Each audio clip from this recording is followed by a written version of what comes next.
wala usisahau sehemu yako ya dunia. Angalia kiwango chako cha utafutaji wa maisha yako, linganisha nguvu zako, juhudi yako na himma yako na utafutaji wa darul akhirah. Mwenyezi Mungu katuambia usisahau.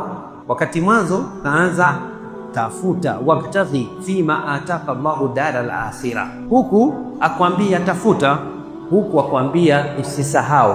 Huku kaanza na lile lengo kuu la uwepo wako, kakwambia tafuta kwa amri, huku akwambia usisahau. Ukika katika mizani ya kimaneno ni kwamba hamu yako, shughuli yako shaghi itakuwa inakukula wewe akili yako.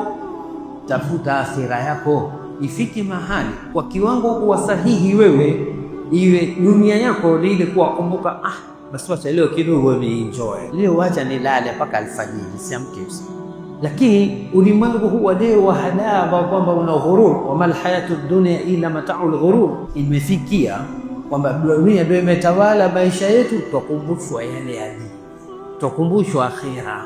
Aya hii imekuja kwa usisahau dunia, kwa maana inafika mahali kiwa mtu uko sawa, unaweza ukasahau dunia yako, ukaacha yale ambayo kwamba ni ya halali, wewe ukafanya kama ni haramu, waliyadhu billah, japo huko utakuwa mtu mfuna mpaka